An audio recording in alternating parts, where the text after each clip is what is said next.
With no Sasquatch body to examine, science must look to other clues and evidence to prove or debunk the Sasquatch legend. There has been, over the years, so much circumstantial evidence. To me, I still feel that there's something there that is worth pursuing. And the more you can analyze it, the better. If the analyses show that there's something really unique about this material, and we can eliminate the myth one way or another, then it will open up whole new vistas for humanity. One type of evidence in abundance is footprints. Casts of alleged Sasquatch footprints have been made from impressions all over the world. These prints provide experts with a well-known clue: dermal ridges, better known as fingerprints. One of the best fingerprint experts in America is crime scene investigator Jimmy Chilcutt. He will examine casts of footprints for dermal ridge evidence to determine whether they were faked or whether they were caused by a known or unknown species. My testimony puts people in jail, so I have to be very, very careful and very professional when I match a latent fingerprint to an ink print. Chilcutt has fingerprinted every known great ape species. He'll use his unique skill and his catalog of primate material to examine and compare the best Sasquatch footprint casts available. As a latent fingerprint examiner, I'm one of the few who is an expert in primate fingerprints, trying to determine gender and race through fingerprints, because primates don't interbreed like humans do, and try to find the key that would unlock the secrets of human prints. I will apply the same science to the Sasquatch castings as I do to a latent fingerprint lifted from a crime scene. My study group consisted of over 100 alleged Sasquatch castings. And some of these castings were cast as much as 20 years apart. And once I established the texture and the pattern flow of this animal, I was able to look at the other castings and know what I was looking at. At the very least, Chilcutt should be able to tell us whether the prints are from a real animal or a clever forgery. If this animal is walking through the wilderness, he's bound to come across rocks and rough terrain, which will cut the bottom of his foot. As the wound heals, the ridges curl inward toward the scar. So to authenticate any scar on these castings, I will be looking for that same characteristic. In human footprints, the ridges run horizontally across the width of the foot. On primates, the ridges run diagonally. On this casting, the ridges run vertically down the side of the foot. The ridges on this cast are about twice the thickness of a human print. Now, these casts were cast 20 years apart and hundreds of miles apart, yet they have the same ridge texture and ridge flow pattern. If casts of footprints are telling, then the cast of an entire lower torso would surely be groundbreaking. In September of 2000, an expedition was conducted in a remote corner of the Pacific Northwest by the Bigfoot Field Researchers Organization. And we used some techniques to try and lure in a Sasquatch. A team of trackers, scientists, and other experts, including investigator Richard Noel. They discovered a strange imprint and cast of what may be the most compelling physical evidence to date. At the time, we had no idea the magnitude of what we had found.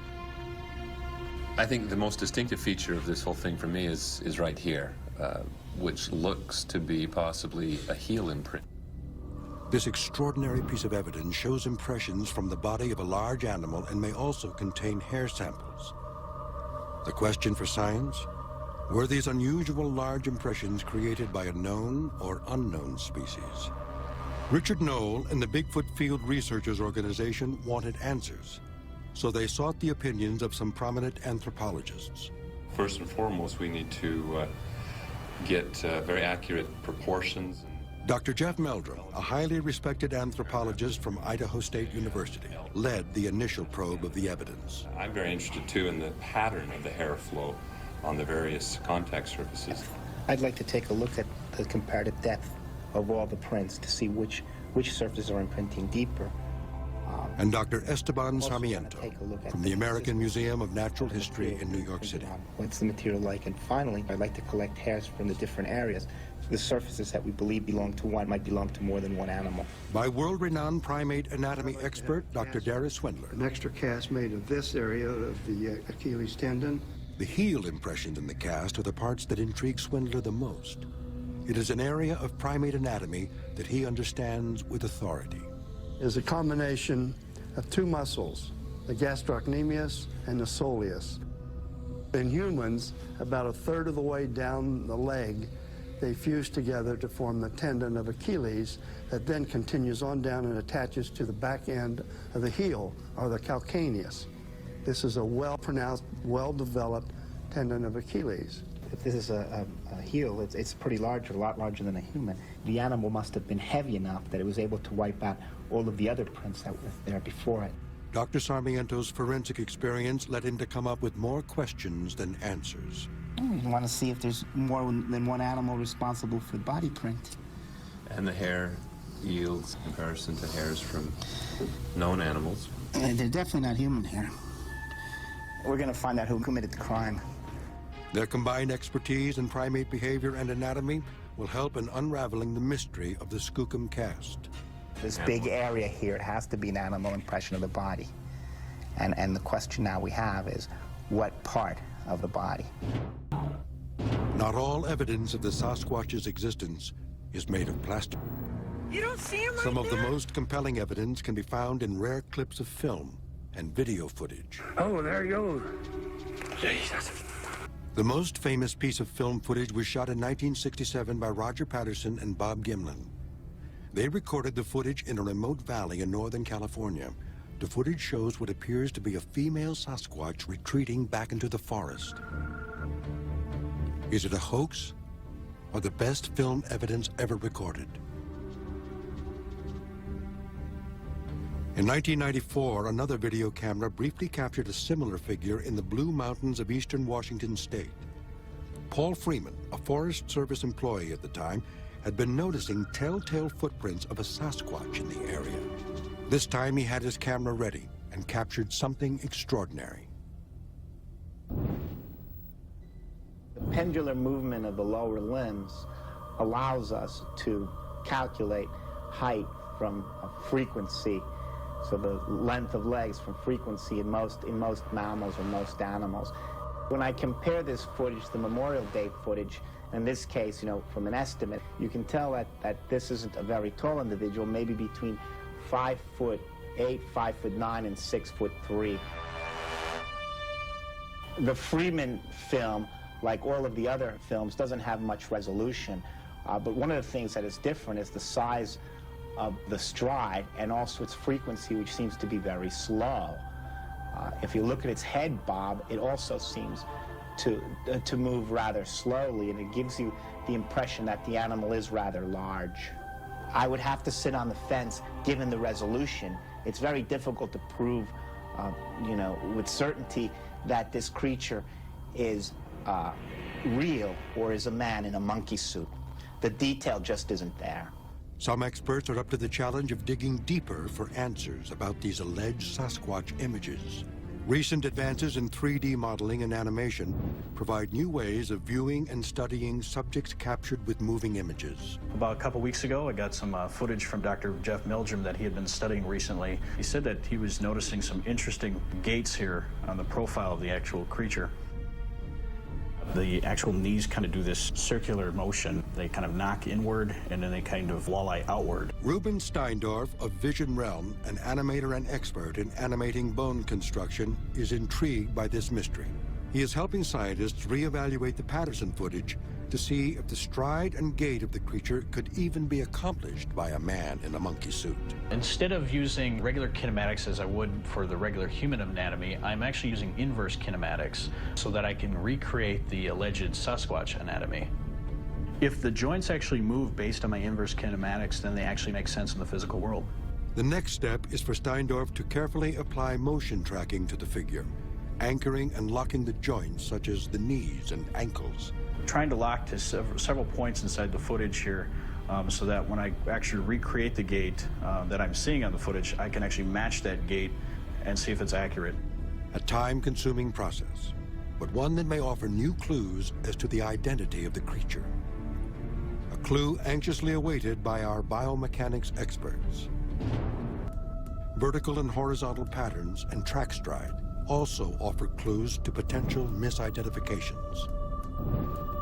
It seems to me that the footprints constitute the largest and most consistent body of data bearing on this question. And as such, they really deserve a concerted, systematic evaluation. In instances where we have successive footprints in a given trackway, I've been able to note flexion and extension of the toes, variation in toe position, and interaction of the foot with substrate under varying conditions. I'll also be looking for dynamic signatures that show this is a living footprint as opposed to something static. In this instance, we have the good fortune of a pair of tracks that are successive in a single trackway. And by comparing then the shapes and conformation of the toes, we can say a lot. For example, here, not only are the toe pads differing in dimensions, although clearly the same foot, even the toe spread is distinct from one footprint to the other. We're looking very closely at the surface of the footprint to see if there are any latent features, skin detail or skin ridge patterns that show up in the track. We'll be looking for landmark features that indicate the points of jointedness, where the foot bones articulate with one another and how they interact to form a functional unit. The overall appearance of the footprint can also be used to compare tracings from one location to another to see if there are repeat appearances of an identifiable individual. And this overall picture will help us to assess the function and compare that to models of human foot function as well as non-human primates and even fossil hominid tracks of early bipedal human ancestors. But what if an animal that left a set of alleged Sasquatch footprints was also filmed? Can the two pieces of evidence be linked together to mutually strengthen the case for authenticity? This exact scenario happened in 1967. Steindorf's 3D modeling of the figure in the Patterson footage is now complete. The animation will be sent to Dr. Meldrum in Idaho, enabling a first-time glimpse of the Patterson creature from almost any point of view. With this animation now, I'll be able to not only visualize, but more importantly, quantify aspects of this peculiar bent-kneed gait on a flexible flat foot. I've also noticed right away that there's an interesting rotation of the leg and foot that's not typical of a modern human gait. If this is in fact a real animal, this unusual combination of characteristics is going to give some important insights into the evolutionary history of bipedalism. In fact, it very well may challenge some of the preconceptions that we have. These features correlate, in fact, with the very types of adaptations that we would expect of a biped that's living in rugged, mountainous forests. For additional opinions on these anatomical perspectives, Dr. Meldrum consults with Andrew Nelson of the Center for Motion Analysis and Biomechanics at Idaho State University. Nelson is able to view the Patterson figure from yet another specialized perspective. While studying the Patterson footage, a large visible bulge is seen on the leg of the subject. Right there. Stop there, and you can actually go one frame forward. While inconclusive, it does in fact raise additional questions about how a fake monkey suit could be constructed with such detail over 35 years ago. It could be some sort of traumatic pathology, a rupture of the IT or iliotibial band, allowing the underlying muscle to selectively bulge through in that area. You know, first of all, I would say that would be characteristic of at least a partial rupture of part of the quadriceps. There's also the IT band or the iliotibial band that runs through the area also. You know, a creature that would have that type of a rupture would certainly have compromised gait of some sort. Working together from fresh scientific perspectives, Meldrum, Nelson, and other scientists will be able to form new scientifically supportable conclusions about this footage. Scientists often look for patterns in statistical data. Patterns in biological data form the basis for many scientific conclusions about organisms and populations. In the animal world, height, weight, and other measurable characteristics will tend to fall in a bell curve pattern when charted on a graph. Finding these patterns in the data from Sasquatch evidence can be a useful way to determine if the evidence points to a living, breeding population or a series of hoaxes. This is what interests Dr. Henner Fehrenbach, a retired scientist from the Oregon Regional Primate Research Center. I'm going to take the data for foot lengths as an example and represent them as a histogram. And now I have the raw data for the length of the foot and the width of the foot. I will combine these two into a ratio that will tell me how the width of the foot in relation to the length changes with increasing size of the animal, because we do have information on that particular aspect from human feet that get longer and narrower as they get bigger. Study of the shape of these histograms then will tell you whether either they came from totally fictitious data, in which case there's going to be no order to them, or whether they came from a living population, in which case the curve approximates a bell shape. Each of the scientists and experts who have delved into the Sasquatch mystery understand the importance of their efforts. They also understand their efforts represent separate pieces of a complex puzzle. What follows are 12 conclusions concerning the ongoing Sasquatch mystery. For the past hour, we have challenged our scientific team against the best alleged Sasquatch tests: fingerprinting, forensic audio analysis, anatomy examinations, and misidentification studies. Does this mystery need more research? This is a question you may have to answer for yourself. Our fingerprint expert, Police Officer Jimmy Chilcutt, examined many footprint casts in an effort to find dermal ridge patterns that point to other known primates, a hoax or a new species. I've come to the following solid conclusion. Number one, that there is a great ape living in North America. Number two, that the friction ridges of this great ape are not human nor known primate. This conclusion may come as a shock to some people, but I stake my reputation on it. Dr. Benson, a biological audio specialist from Texas A&M, analyzed recordings of alleged Sasquatch vocalizations to determine if they were from known animals or from an unknown creature. In our analysis so far, it does not seem that this source fits into those groups. However, it does appear from the work we did comparing it to a human voice that it is probably primate. And that, of course, includes human as a possibility for the source. Dr. Henner Fehrenbach studies patterns in the wild. Fehrenbach created a statistical database of recorded measurements taken from years of Sasquatch footprint evidence. These patterns might indicate the likelihood of an unknown species living amongst us. The graphs that have emerged show generally a bell-shaped curve for foot length, as in this graph, as well as for heel width and ball width of the feet. Such a distribution would be expected to result from a living population rather than from fictitious data. These studies suggest that in all probability we may well have a large primate walking about in the North American forests. Dr. Craig Newton from BC Research in Vancouver, British Columbia, tested hair, saliva, and scat samples taken from several different sites, including the Skookum cast site. While DNA evidence can be the most conclusive, it can also be the most elusive. Apple sample that we received that had saliva potentially in it, it refused to give any amplification product, so we couldn't conclude anything from that. The stool sample gave us lots of bacterial DNA, but trying to pull out a nuclear animal gene with it gave us nothing but contaminants. In the case of the Skookum cast hairs, again, both the sequences that we obtained were so human-like as to most likely be contaminants, either myself or the gatherers who collected these samples.